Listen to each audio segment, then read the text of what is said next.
Todos os visitantes de Paquetá sempre passam à frente e se deparam, né, com essa preciosidade que temos aqui como privilégio na nossa querida ilha de Paquetá. Então te convido para você vir conhecer por dentro. Vem comigo entrar na Casa de Cultura José Bonifácio. O museu é o Museu da Comunicação e Costumes. Em todas as salas, na parte de baixo, você vai encontrar tudo de costume e na parte de cima, tudo de comunicação. Todas as salas recebem o nome de uma personalidade aqui da Ilha de Paquetá. Por exemplo, essa sala é Roberto Martins, que é esse aqui da fotografia. Ele foi um compositor de samba-canção, de vários movimentos da música. E ele morou aqui em Paquetá. Aqui, nessa parte aqui de cima, eu destaco os estereoscópios. O que são isso? São aparelhos que, quando você olha essas duas fotos aqui, essa foto dupla, nesse visor você vê uma única imagem, é como se fosse o começo e o estudo do 3D, né? Nós podemos até tentar ver se consegue gravar esse estereoscópio funcionando. Esse aqui é um estereoscópio americano, só funciona com uma moeda de 1 cento, a gente faz isso, e aqui vê as fotos, ele vai rodando, mostrando as fotografias.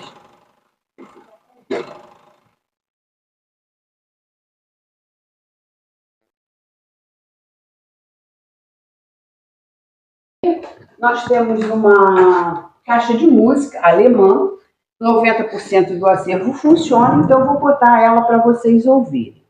A gente acorda.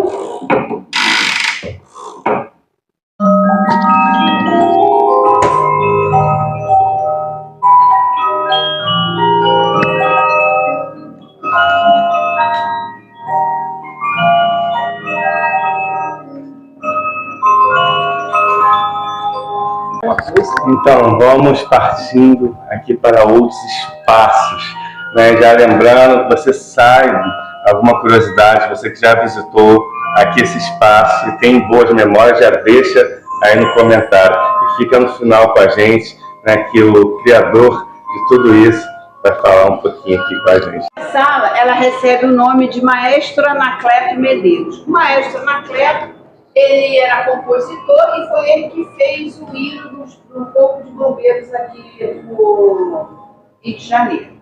A mesma história. Na parte de cima nós temos todos os relacionados à comunicação, os objetos relacionados à comunicação, como aqui nós temos os gramofones. Gramofone é de disco. Tá? E na parte de baixo também costumes. Eu vou abrir essa daqui. Esse aqui é um Alcorão. Tá? Uau! Nós temos também aqui esse livro aqui, que é de 1747. Ele é um livro que tem uma relíquia do Frei Fabiano de Cristo. A relíquia, que para quem não sabe, é um pedaço de pano, qualquer coisa que teve contato com o corpo do santo. E esse gramofone, só existe 2 gramofones desse no mundo. Ele é alemão, né? Essa parte de cima é original, essa parte onde ele está exposto, não, foi feito depois. Ele também funciona e eu vou botar ele para vocês ouvirem. A gente dá corda, ele ficava no meio do salão, porque o cone gira e espalha a música para as pessoas. Espera que acho que eu tenho que dar mais corda um pouquinho. Nossa!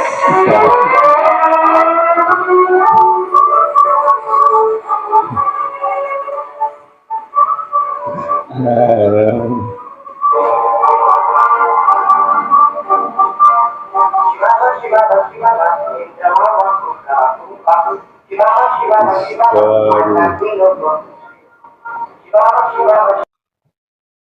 Opa!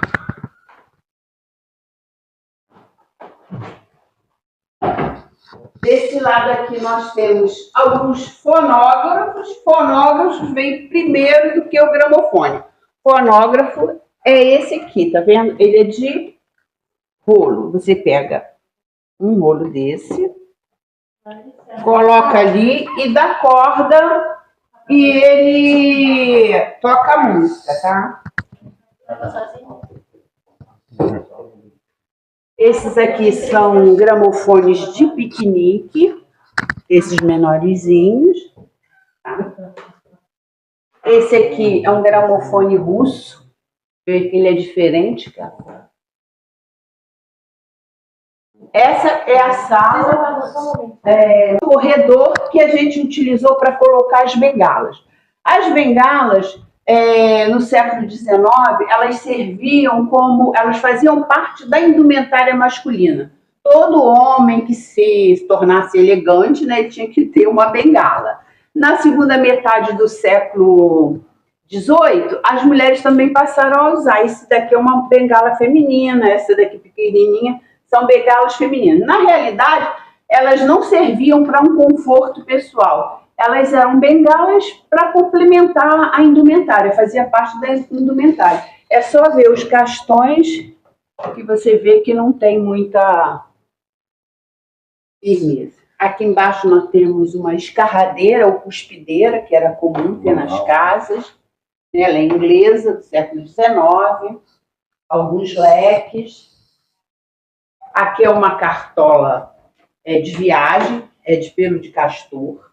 De Franco foi um morador, ele era italiano e ele morava aqui na Ilha de Paquetá, e ele que criou o primeiro cinema, que ele trouxe o cinema-teatro para Paquetá. Tá? Aqui nós temos algumas peças, como como é que é o nome? Lança-perfume, essa é em vidro, essa aqui é em metal, e elas estão cheias. Alguns instrumentos de trabalho, como aqui o de oftalmologista. Vale muito a pena você vir, né, visitar todo esse acervo aqui, né, que esse vídeo está transmitindo para você, né, de uma forma mais específica. Então, te convido a vir a Paquetá. Aqui é uma outra sala, é a sala do compositor Oreste Barbosa, também que residiu aqui em Paquetá. Nós temos aqui algumas lanternas mágicas, né, que são filmadoras, que usam um tipo de combustível para poder funcionar. Aqui nós temos o Charlie Chaplin, né, todo em arame. Aqui são algumas máquinas fotográficas que tiram a foto dupla, aquelas fotos duplas que a gente viu. Então, é essa daqui. E nesse gaveteiro, a gente não está mostrando tudo nos mínimos detalhes, que é para todo mundo vir ver. Mas nessa aqui nós temos a evolução da fotografia. A gente começa com os daguerreótipos, depois os ferrótipos, os ambrótipos, até chegar no papel. Hoje em dia já é na máquina, no celular. Vem conosco que continua esse passeio. Entendeu? Ele faz um relato que ele também morou aqui em Paquetá. Existiu uma senhora que veio passar um tempo aqui em Paquetá e ela adorou e ficou. Só que toda vez que a barca chegava, ela corria lá para a estação das barcas e depois ela sabia quem chegou, quem saiu, quem morreu. Então ela era o repórter da ilha naquela época, no século XIX, começo do século XX. Aqui é um fogão a lenha. Essa aqui é uma panela de pressão, tá? Do final do século XIX, começo do século XX. Aí temos vários utensílios de cozinha, né? Aí eu destaco esse filtro. Esse filtro, ele é do século XIX, ele é francês. Embora esteja escrito Rio de Janeiro e o nome Eduardo Ribeiro, porque ele era o... Como é que se diz? O transportador, né? Quem trazia de fora para cá. Ele é um filtro, isso aqui é uma pedra vulcânica, e ela não tem furo, se coloca água aqui dentro, e a pedra por si só, ela vai minando e cai na talha fresquinha e filtrada. Aqui são vários instrumentos também de cozinha, objetos de cozinha. Isso aqui é um samovar russo. É um samovar. Ele continha água aqui, aqui era o fogo, e aí mantinha água quente, é o kizar, é uma geladeira. Ali também é uma geladeira. Como é que ela funcionava? Você comprava gelo, se vendia gelo, você colocava ali dentro e tem a parte que você coloca o alimento que você quiser refrigerar. Ela não congelava, não gelava, ela só refrigerava, só mantinha um pouco mais de vida o alimento para não estragar. Essa sala se chama Oscar Luiz Werneck Pelon. É o Oscar Bolão, ele foi um baterista, morou aqui na ilha, ele é bem conhecido com os artistas da MPB, ele é bem famoso, era nosso amigo e infelizmente morreu em 22 devido à Covid.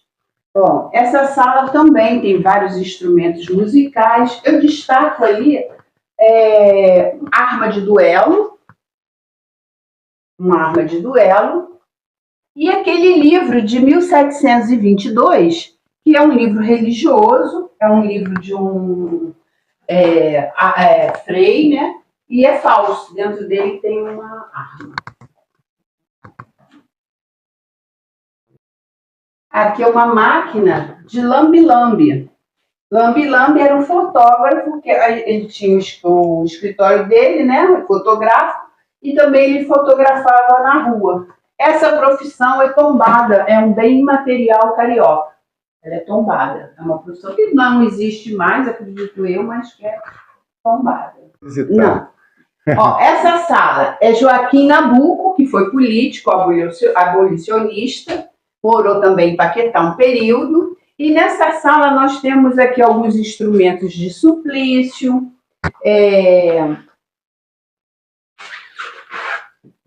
aqui tem um viramundo, uma gargalheira, algumas chaves, né, de senzala ali. Essa sala é uma sala dos aparelhos de telefone. Nós temos aqui um da Segunda Guerra Mundial e o mais antigo que nós temos é esse aqui, é o pé de chumbo, de 1895. Tá? Aqui é a nossa telefonista. Nós pedimos ao artista para fazer a fisionomia da Chiquinha Gonzaga, a musicista. Então, nossa telefonista também é musicista. Essa é a única sala que não recebe nome, porque aqui em Paquetá tivemos várias telefonistas. E se a gente for colocar o nome de uma só, pode criar um certo constrangimento com as outras. Então, a gente preferiu botar a sala das telefonistas de Paquetá. Bom, essa sala é Gilca Machado. Gilca Machado foi uma poetisa feminista, ela brigou muito para que a mulher brasileira pudesse votar. Né? Essa sala é uma sala, como o museu é da comunicação e costume, era hábito as pessoas sentarem à mesa para almoçar, para jantar, para conversar. Né? Então, não importa a louça, se é uma louça inglesa ou uma louça mais simples. Era um hábito que, infelizmente, está acabando, né?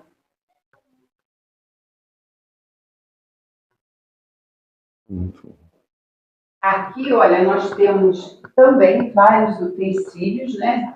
Objetos diferentes. Eu destaco essa licoreira.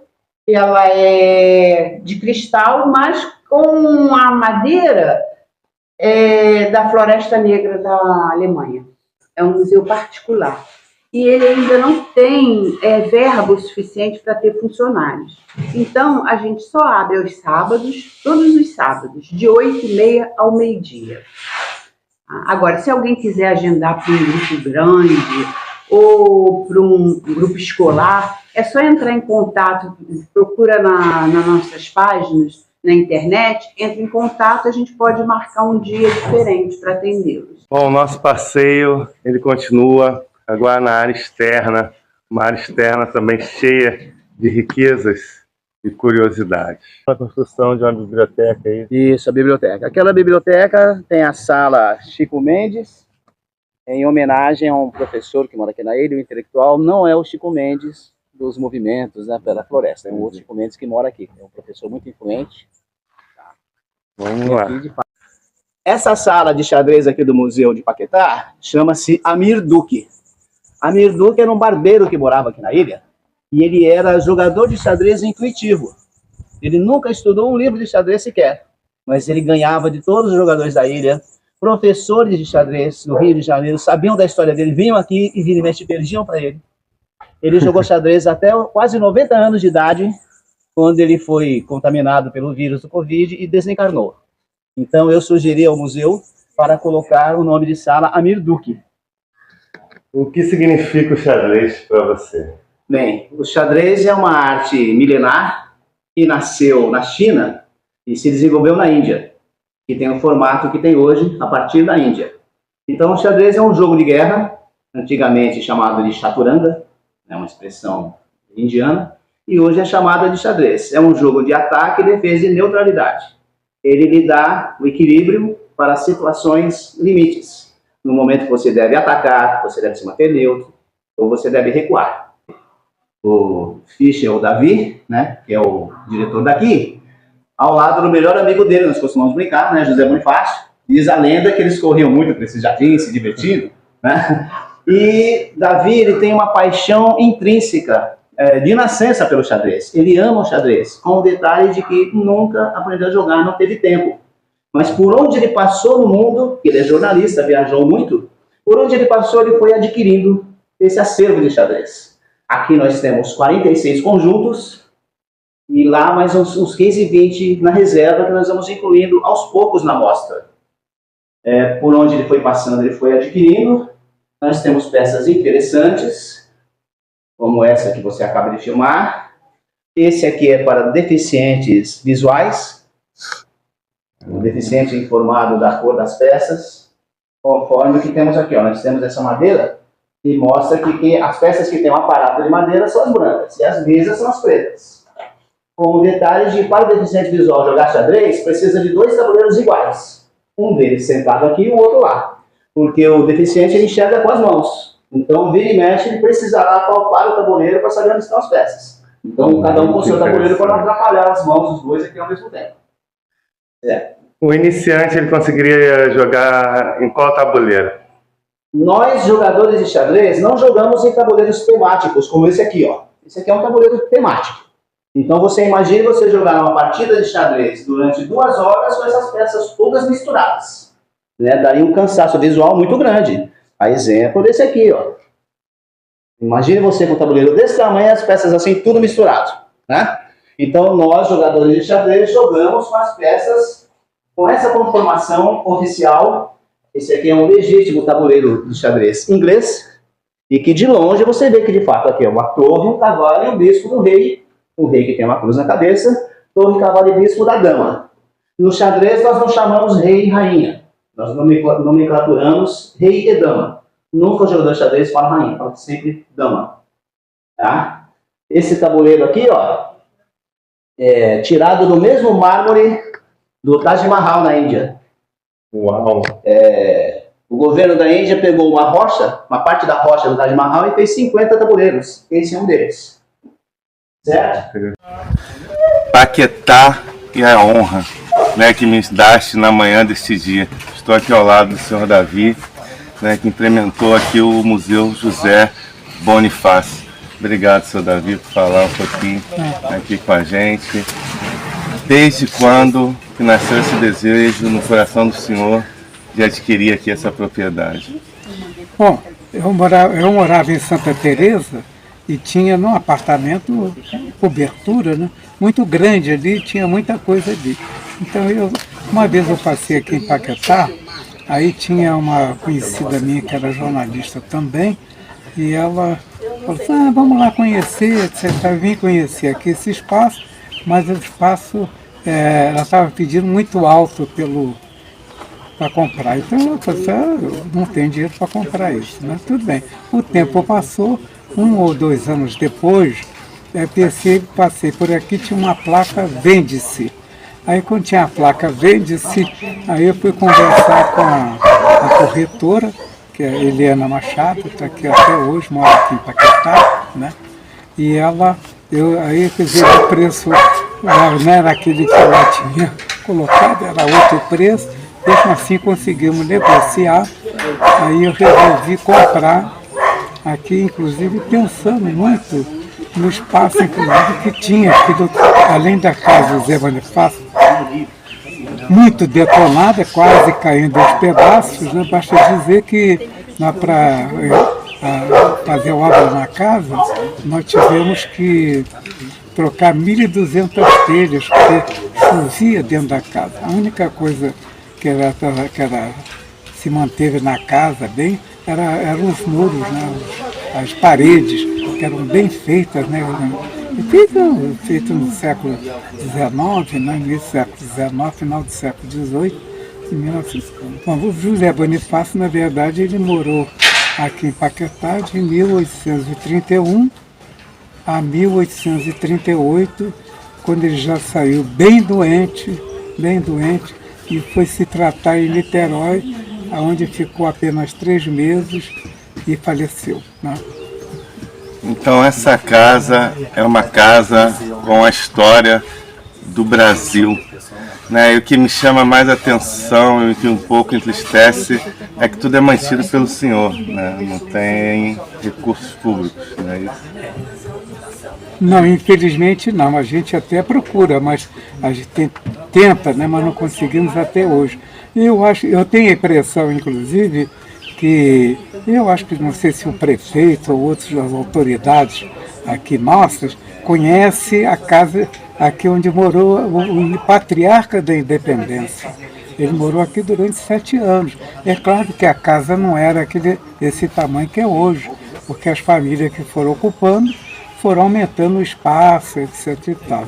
Mas aí depois que eu comprei, desde 2015, não se mexeu mais, ou pelo contrário, restauramos a casa, levamos vários meses para fazer essa restauração, o que para mim foi terrível, porque eu nunca imaginei que estivesse tão detonada e você apenas não percebe, e quando você está adquirindo o imóvel, aí que você vai ver o quanto ela teve problema.